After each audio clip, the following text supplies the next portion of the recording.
Bonjour à toutes et à tous l'équipe, j'espère que vous allez bien. Pour cette nouvelle vidéo, on se retrouve pour parler rugby, Coupe du Monde de rugby. On se retrouve pour le match Italie-Uruguay. C'est le même groupe que l'équipe de France, donc on va avoir un intérêt particulier sur cette rencontre, avec l'Italie qui fait pour l'instant un début de Coupe du Monde sans faute. Ils sont nettement donnés favoris devant les Uruguayens, cote de 1,03, l'Uruguay cote de 20. L'Italie s'est imposée 52-8, donc largement face à la Namibie, une petite équipe de cette poule A.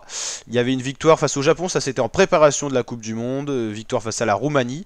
Et par contre, il y avait eu une défaite face à l'Irlande et l'Écosse. Bon, c'était un petit peu plus inquiétant du côté italien, mais pas surprenant, hein, c'est ce qu'on connaît depuis ces dernières années du côté italien. Mais il y a des talents qui sont en train d'émerger, notamment Ange Capozzo.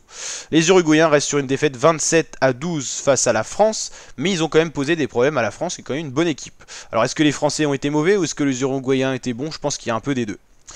Donc on va voir un petit peu le classement de cette poule A. L'Italie pour l'instant a joué qu'un seul match. Ils ont une différence de points de 44 points parce qu'ils ont bien gagné face à la Namibie, c'était assez net.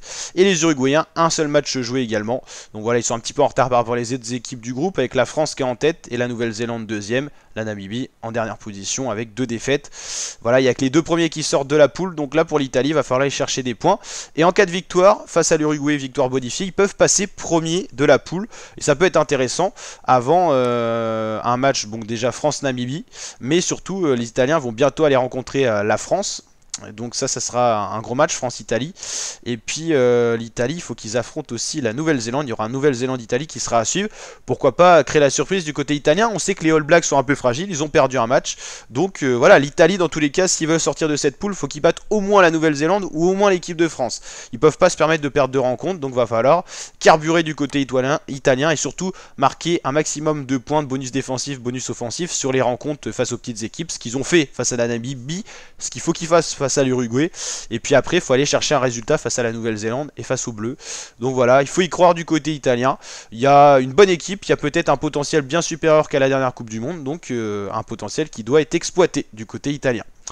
Donc voilà pour ce petit bilan avant-match.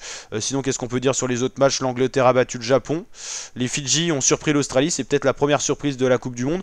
Bien qu'on savait que les Fidji avaient une bonne équipe, c'est vrai que battre les Wallabies, ça n'était pas arrivé depuis les années 54, je crois, un truc comme ça, que les Fidji battent l'Australie. Donc voilà, ça reste une surprise, faut le dire quand même.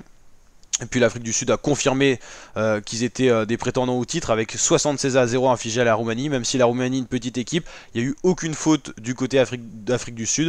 Et il y a eu surtout une attaque très réaliste. Donc voilà, c'est très encourageant. L'Irlande a confirmé aussi face au Tonga. Donc voilà, je pense que les 2 équipes les plus fortes de cette Coupe du Monde pour l'instant, c'est Irlande et Afrique du Sud.